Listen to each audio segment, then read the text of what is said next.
Boa noite, Rogério. Gabo Ferreira, Mosaico Esportivo. Gostaria que você falasse do início de jogo complicado do Bahia, tomando o gol. Muita dificuldade nas laterais, né? O Mike avançando bastante por aquele lado direito. Como você tentou corrigir e o porquê que esse início foi tão difícil para o Bahia e pode ter, né? Mudou a cara do jogo logo no começo, dificultou Bom, tudo. o início é um erro tático, um erro de posicionamento. Quando a gente joga no sistema que a gente joga e trabalha, as linhas não podem ficar com mais que 10 metros de distância. Gianluca salta, Nico salta, os dois muito altos. A bola entra para Luciano, Luciano tem tempo de dominar entre as duas linhas, acionar a bola do lado, receber por dentro e fazer o gol. Então, assim, nós temos um padrão de marcação, temos um padrão de distância. Às vezes a gente se emociona, se empolga e vai querer caçar, fazer caça, abre o espaço do meio e justamente naquele momento eu gritava para eles que as linhas estavam muito grandes. A bola entra no Luciano, não dá tempo do nosso zagueiro chegar, não dá tempo do Jean retornar. A bola entra pelo lado direito, cruzamento. Você pode ver até que na imagem você vai encontrar o Nico provavelmente vindo bem distante, que é o nosso 5, que é o nosso primeiro volante que deveria estar mais perto. Então, foi um erro de posicionamento em que sofremos o primeiro gol. Depois até melhoramos o jogo, tivemos a chance cara a cara com o Jean Lucas, né? E aí se equilibrou um pouco mais a partida. Mas o começo superior do São Paulo fez valer a vantagem até a parte final do jogo. Rogério, se eu bem te conheço, você deve estar puto da vida, competitivo como você é, o Bahia fazendo um belo campeonato, brigando lá em cima. Mas seu retorno ao Morumbi é sempre motivo de pergunta, por exemplo, do repórter aqui. Como você se sente nesse 13º encontro com o São Paulo? Primeiro derrotado, porque é sair daqui com 2-0. Nós viemos aqui para tentar reverter um quadro que é consecutivo. O time joga sempre muito bem na Fonte Nova. Quando sai, cai um pouco de produção. Logicamente, sempre bem recebido por todos quando venho aqui. Me sinto em casa. E também eu vou condicionar muito desse resultado ao fato de ser... Nós mandamos ofício para a CBF pedindo um dia a mais para jogar. O São Paulo poderia jogar amanhã tranquilamente esse jogo. Nós jogamos quinta, domingo, quarta e sábado. Chega uma hora que pesa. Chega uma hora que se você não tira teu jogador, ele vai ter lesão. Se você põe o jogador na expectativa, ele acaba tendo lesão com 10 minutos, como foi o caso do Gilberto. Então eu não vi nenhum time no Brasil jogar quinta, domingo, quarta e sábado. Tem times que jogam duas competições, caso do Flamengo e Palmeiras, e não jogam de 3 em 3 dias.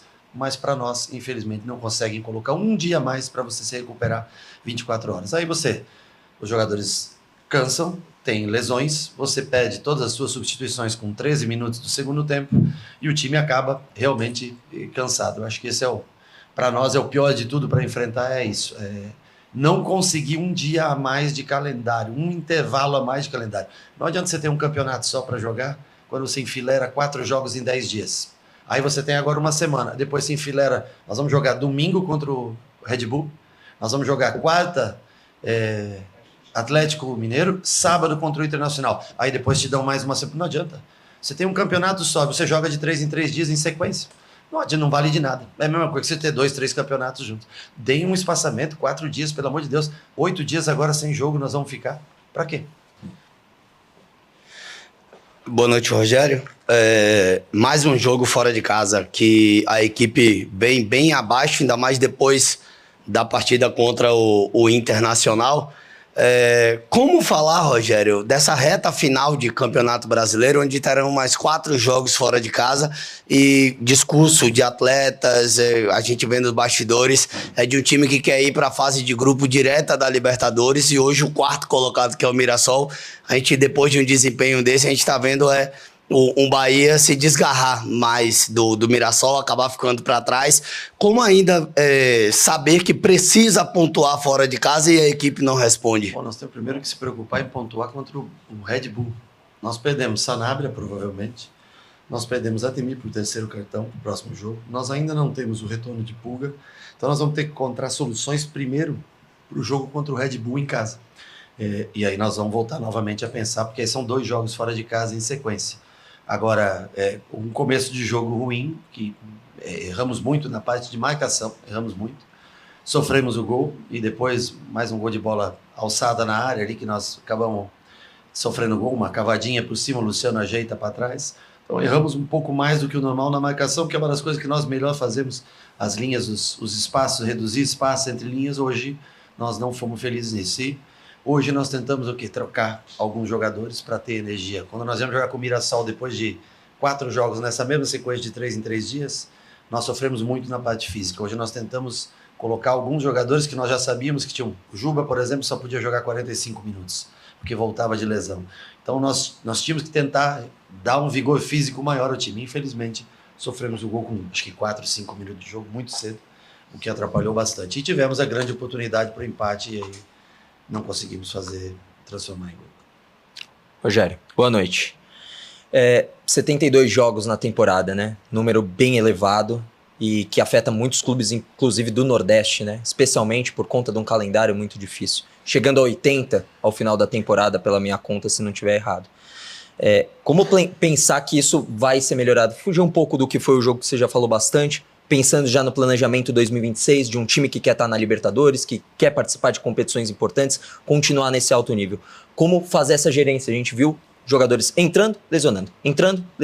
Como fazer essa gerência pensando no novo calendário? Eu acho que é simples, você pode até ter os 80 jogos, é bastante, mas desde que você tenha uma distribuição melhor, que você consiga dar 24 horas a mais para o jogador se recuperar. Senão é impossível você manter 4 jogos consecutivos numa pegada alta. Nós tivemos um clássico que foi disputado num campo pesado, difícil.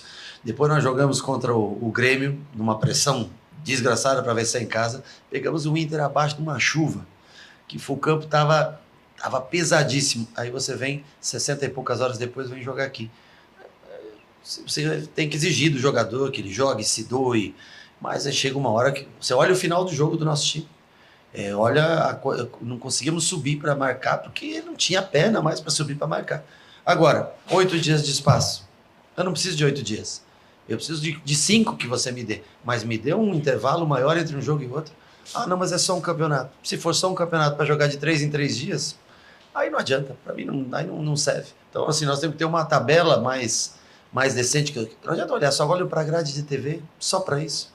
Põe o jogo para segunda-feira, dá 2 dias a mais para você recuperar, já vem de 3 jogos consecutivos, mas nisso ninguém pensa, só pensa no calendário da TV. O que tá certo, é quem paga também faz o que quer, mas nós poderíamos, a própria CBF, que ano que vem com calendário, que eu não sei, também vai meter campeonato estadual no meio de campeonato brasileiro, ou é para acabar com o estadual, ou é para solucionar um problema de um ano só, que é de Copa do Mundo.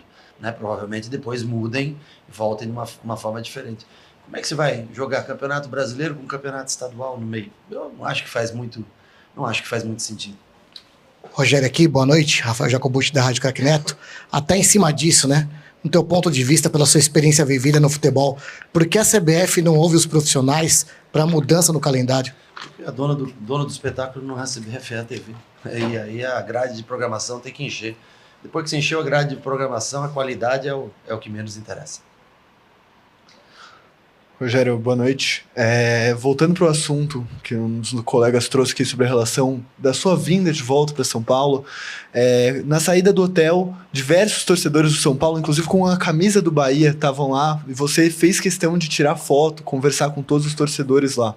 Queria saber como é que é essa volta para São Paulo para você, qual é esse mix de sentimentos de reencontrar e o carinho do torcedor ali com você?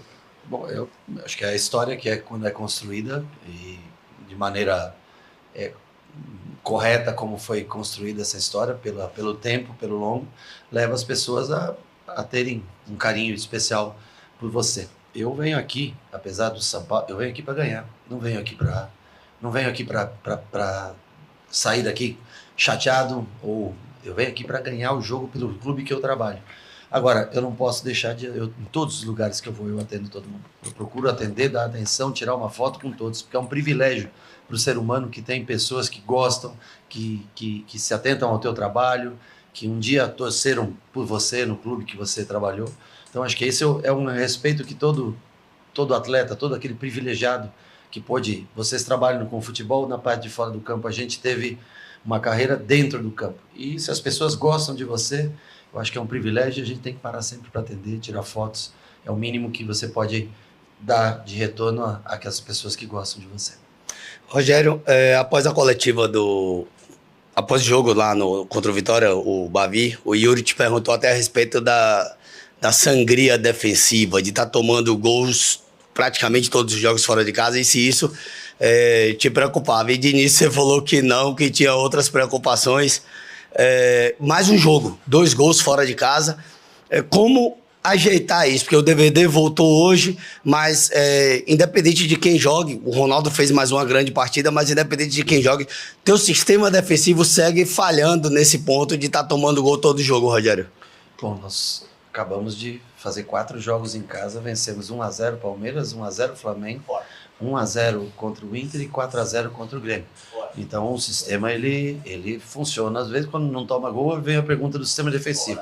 Quando você faz uma partida com 0 no placar, às vezes não vem o elogio do sistema defensivo. Fora de casa, todo mundo toma mais gols. Você sabe quantas equipes ganharam mais que 3 partidas fora de casa? O que nós ganhamos? Hã?